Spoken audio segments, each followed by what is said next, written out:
We have all seen instances when siblings aren't necessarily what we would call so nice to each other. It's a normal thing. I enjoy leading people on when they don't know about the story of my life, actually, when it comes to sibling cruelty. I will let on that I have a sister, and then I'll add that I don't ever remember once in my life having a fight with her when I was a kid. People will absolutely look at me in disbelief. In fact, I have been on many occasions been called a liar. They tell me this, and I insist that I am absolutely telling the truth. And I love to leave them on the hook as long as possible to have a little bit of fun. And then I'll eventually let them know that my only sibling and I are 15 and a half years apart, and I don't remember her living at home. I honestly do not remember her living at home other than coming home from college. But as I've mentioned in the past, this sibling cruelty is something that I have observed as a child through my friends, and quite honestly, I was very happy that I didn't have to go through that. As much as I badly wanted a sibling to play catch with or shoot baskets with or whatever other fun things you could do, I never once envied my friends who had siblings close in age when they were torturing each other. Never once did I say, gosh, I wish I could do that. Well, as we return to our journey through Genesis after our little break for Palm Sunday and Easter, we find ourselves in a passage that tells us of one of the most famous stories of sibling cruelty that there is. A few weeks ago, we dropped into Genesis 37, and we found ourselves moving on from the story of Jacob and getting a better insight into the stories of his children. We had met them in the past, and so when we came to that passage in Genesis 37, we saw a handful of familiar names.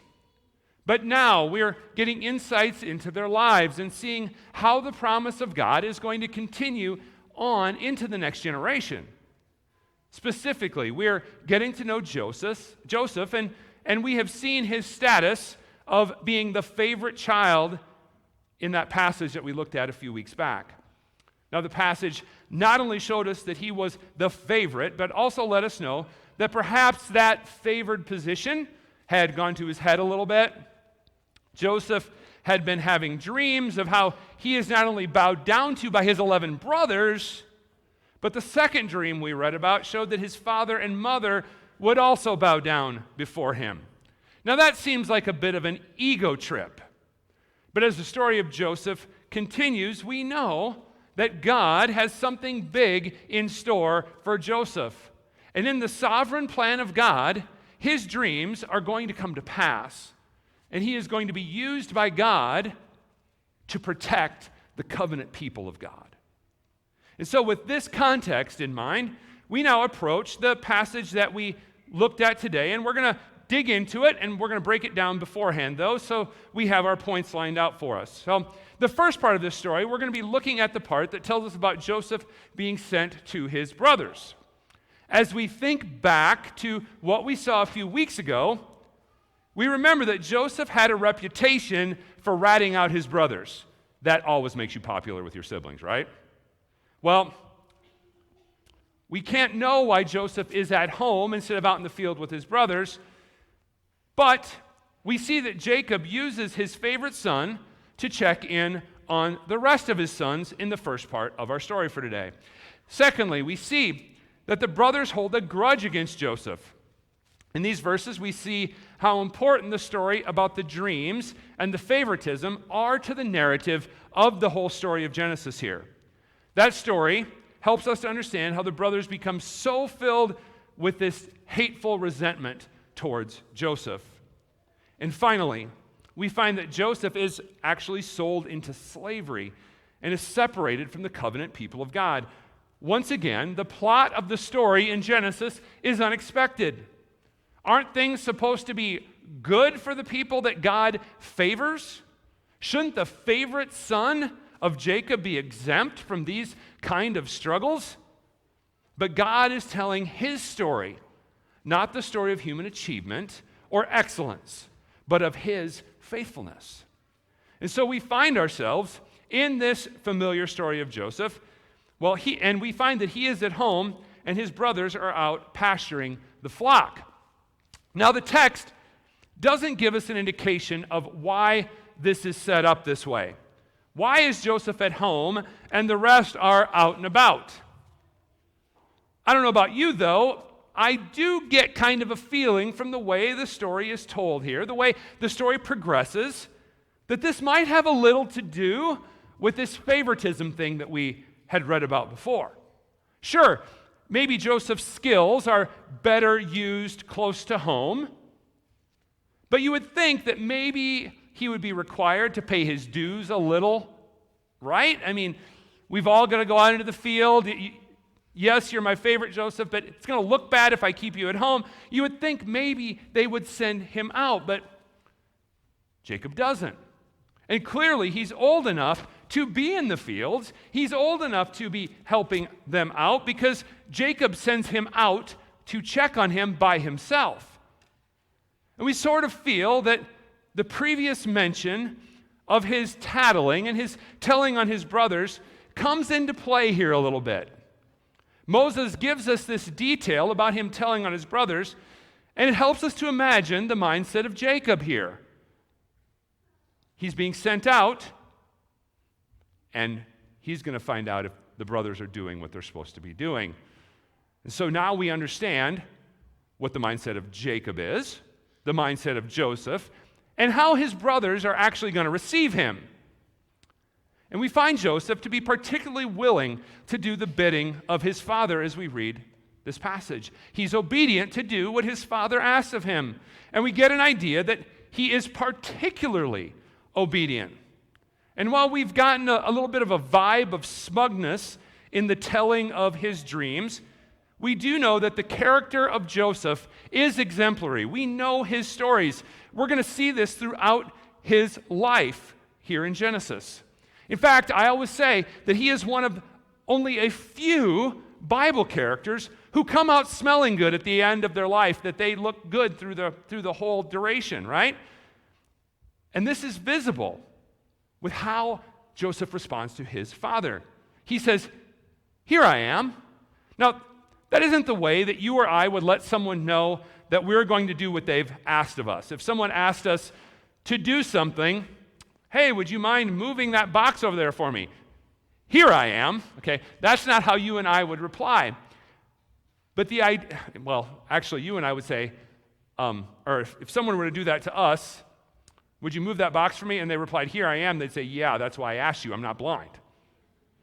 But that's not what's going on in the text. What's being conveyed here by Joseph is the idea of his obedience, the idea of his faithfulness to do what his father asks.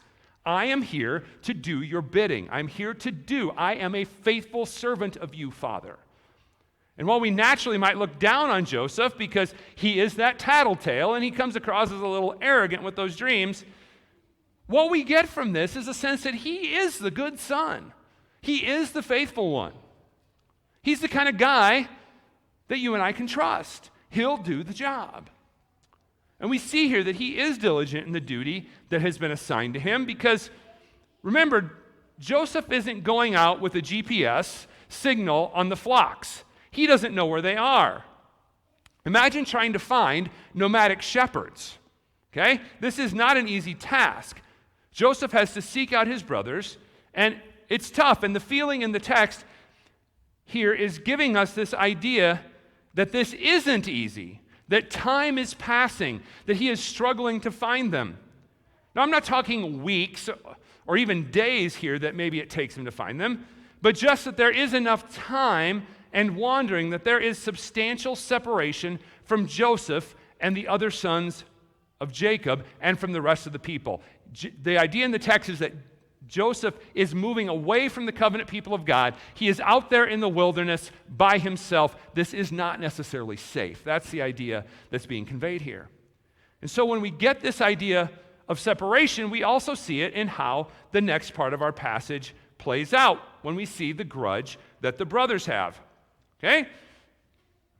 As we start reading it, we see verse 18, and you wonder if maybe that coat of colors was a bit of a drawback for the fortunes of Joseph. Perhaps the brothers could tell it was Joseph from a long ways away because of that coat. Because you weren't going to confuse Joseph with some other random shepherd on the road wearing a coat of many colors. It might also have been to his detriment because he was wearing it in the first place. Now, I get dressed up and I put on a tie for y'all, put on the jacket for Sunday morning, but if I was coming out to see you in the fields or to ride in the truck with you, I'm probably not going to get dressed up like this. No offense. But this is a Sunday morning thing, right? What is he doing wearing a coat of many colors, this robe, out into the pastures?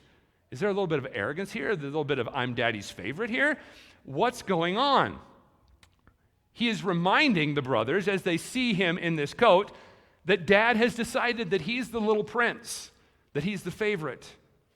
But regardless of what the brothers think of the attire of Joseph, we still have a, well, that escalated quickly moment in the text, don't we? I think we can all hear a snotty and sarcastic response as we read this text from what they're saying. Here comes this dreamer, right? We can hear that. We probably would have said it that way too, right? But the next sentence sort of knocks you back on your heels, right? We go from here comes that dreamer to let's kill him and throw him in a pit. Wait, what? Say that again now. You want to do what now? I think we would probably have all participated in the biting and derisive talk about him being a dreamer and being daddy's little favorite. But I would like to think that none of us would think ending his life and throwing his lifeless body in a pit is a good next step in the process of not liking our brother.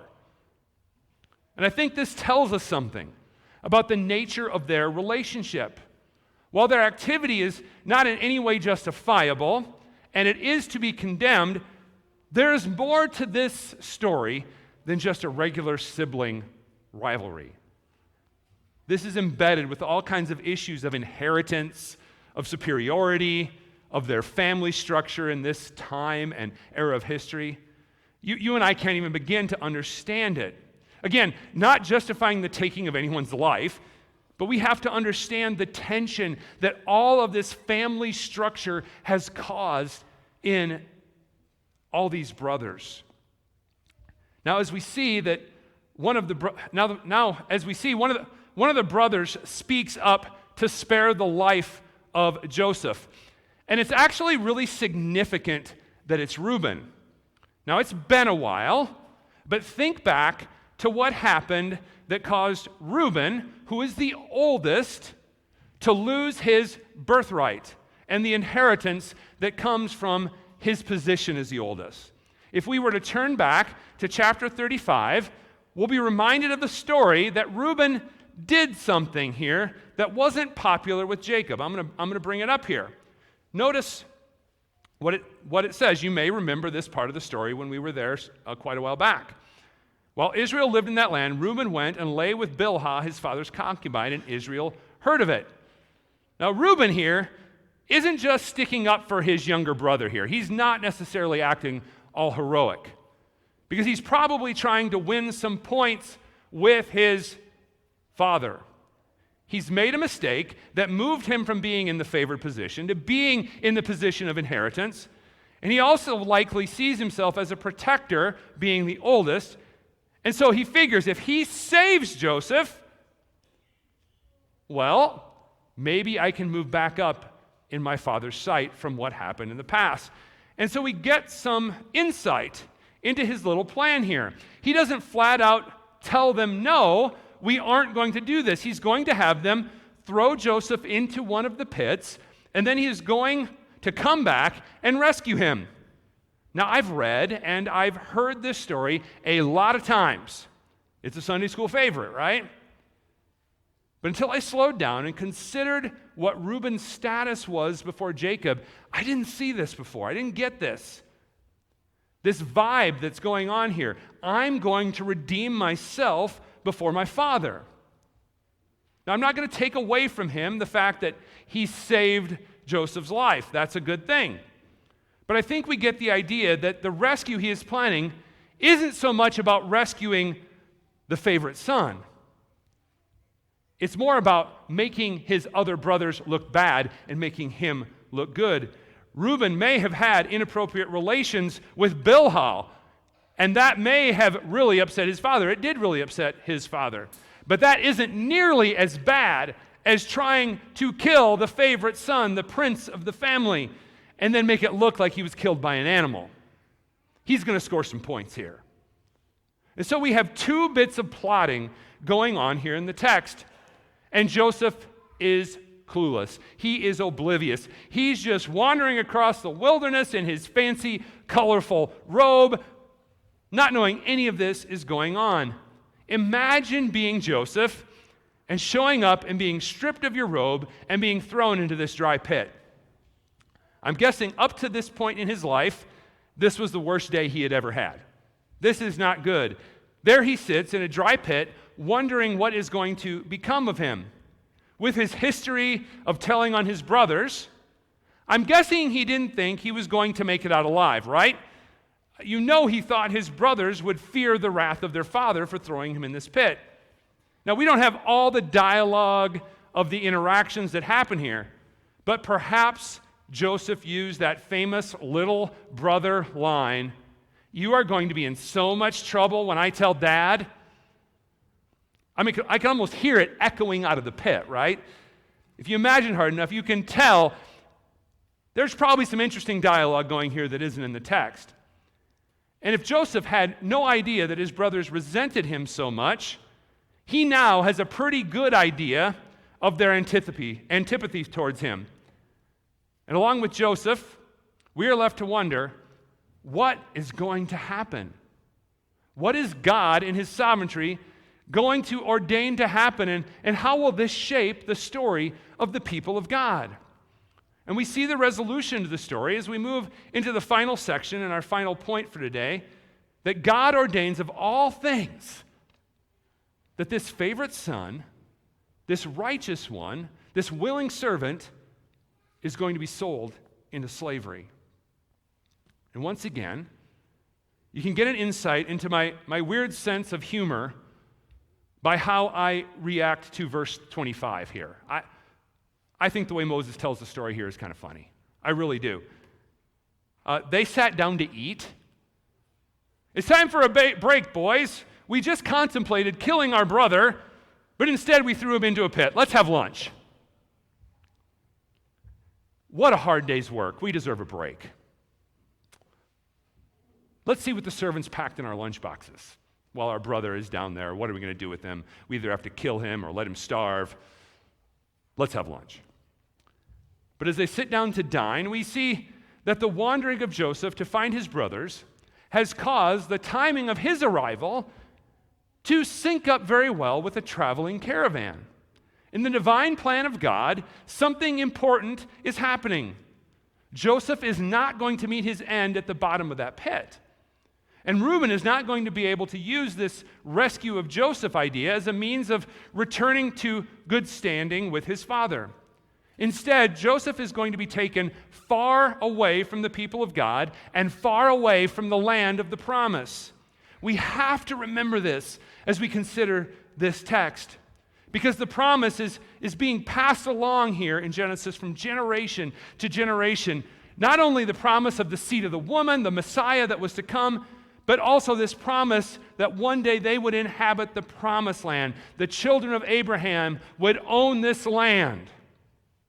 And now Joseph, who we have been given a clue is who the story is centering on, the one we're going to be following, he's not only taken into slavery by the Ishmaelites, who are enemies of Jacob's family, but he's being taken out of the promised land. He's being taken out of where the people of God are supposed to be and away from the covenant people of God.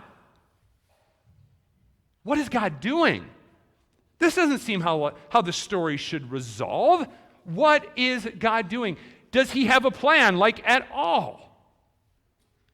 And it's also important here that we notice who the good guy is in the story.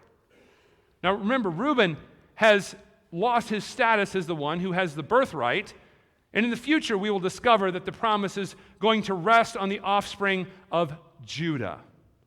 And here we see that Judah is the one who actually saves the life of Joseph.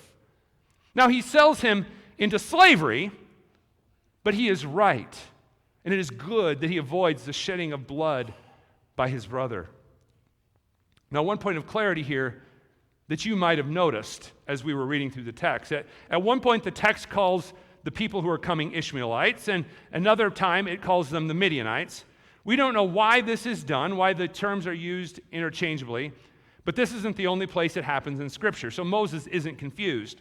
Perhaps it's because the two groups intermingled, or perhaps there were both Midianites and Ishmaelites in the caravan. But regardless, the idea being conveyed to us is that these are people who are outside of the covenant. These are not the people of God. The son of Jacob is moving away from the covenant people, and he is sold into slavery for the going rate of a slave back in those days, 20 shekels of silver. And of all places, our young protagonist, Joseph, finds himself on his way to Egypt, moving far away from the presence of God, from the presence of the people of God. But we do have some loose ends to wrap up in this story before we look at our application. What about the plot of Reuben? And what do they do to tell Jacob that Joseph isn't around? Because they most assuredly aren't going to run home and tell him that they just sold the little prince into slavery in Egypt. So what happens here? Now, we don't have a complete understanding here of how this all works out, but Reuben obviously didn't have lunch with his brothers and interact with the traveling caravan. So he comes back, doesn't find Joseph, and he is upset. So much so that he tears his clothes. Now, this is a sign of grieving, and we get a hint that he was hoping for redemption in this plan of his, right? Essentially, he says, what am I going to do without Joseph? This was my plan, and it's been foiled by the actions of my brothers. And now the brothers are in all of this pretty deep, right? And they need to come up with some sort of plot, which they did when they were plotting his death in the first place. And so they act it out. They slaughter a goat, they dip the coat in blood, and you know the story. Jacob falls for it. Now, isn't this an interesting turn of events? Think about this. The deception of a father. Where else in Genesis do we see the deception of a father? And who did it? Remember back to Jacob and Esau? To get the birthright, to get the blessing? Remember that? Well, now it's happening to Jacob. Turnabout is fair play, I guess. And just like Isaac, Jacob falls for it because the evidence is just too good to be true. And it's likely this kind of thing happened occasionally in these times, right? You're out by yourself like Joseph was, and while it's likely that they had a knife at their side to protect themselves, you probably would not survive an attack like the one the brothers are insinuating happened to Joseph. And we see that Jacob grieves. But this is for the life of his son. He not only tears his clothes, but puts on sackcloth, and he mourns for many days. And despite the comfort that the sons and daughters try to give him, he refuses it. Joseph was clearly his favorite, and he has no problem showing it. And we get the feeling that he wouldn't have done this for anyone else. Sure, he would have mourned, but Moses makes sure that we know that he not only tore his clothes, he put on sackcloth, but he also says this phrase, that I am going to go down to Sheol, still mourning Joseph. In other words, I'm still going to be grieving after I breathe my last. And if that wasn't enough, Moses lets us know that Jacob weeps for Joseph. And then we get this nice little transitional word to remind us that despite all this grieving, Joseph is not in fact dead. All the talk of grieving and our feeling sorry for Jacob here might have caused us to want to grieve right along with Jacob. But the text brings us back to the actual truth. Joseph is alive. And of all things, he has already been sold, and he has ended up of all places, in Egypt, in the house of Potiphar. And as we finish this story up, it is in this underlying truth of God's guiding hand that we can find our point of application for today. And so the first truth that I want us to be reminded of in this story is that God is in control. Despite the appearances in this passage, we know that God is the one who's at work. And we've seen this throughout Genesis. Things seem desperate. It seems as though God is scrambling to figure this out. But in all those situations where the promises of God seem to be in doubt, they are actually shown to be most sure that God is in control. Despite the death of Abel, God provided Seth. Despite a worldwide flood, Noah was safe in an ark of salvation. Despite the barren womb of Sarah, Isaac was born. Despite the little prince Joseph being sold into slavery, God is at work. Slavery in Egypt is nothing for God. And in fact, God is going to be glorified in it all because he rescues his people. That's what God does. We saw it last week with Easter. God rescues his people, even from death. And that's the second idea that I want us to remember in the coming week. God uses even the worst of circumstances to bring glory to himself. As I drew out a minute ago, it's as if Joseph is dead here, isn't it? That's the idea Moses wants us to feel, that Joseph is as good as dead. He has been sold to those who are not the covenant people of God. He has been removed from the land that they were promised. And it is as if Joseph is dead because we are so deeply brought into the story of Joseph's great grief that we feel the grief right along with Joseph. But Joseph is not dead. God is going to use Joseph's slavery and his apparent death to save his people. Does that remind you of something? Does that remind you of something? You know, a little something that we celebrated just a week ago? Because the Lord Jesus was taken away against his will. And it was not as though he was dead. He was actually dead in the grave. But God used the worst possible circumstances to save his people. And just as Joseph was alive, Jesus was resurrected. And though everything was against God winning victory, God did win victory because he keeps his promises to his people. God wins victory for us. You and I can rest in the truth that he is a God who cannot be stopped by these things of human plotting.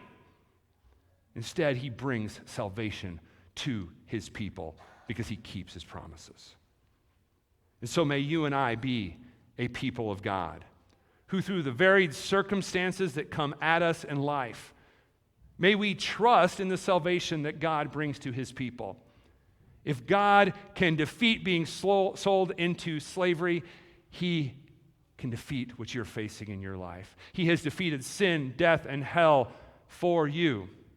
May we trust that our God is a covenant God and a God who keeps his promises because he is glorified in saving us, his people. Amen.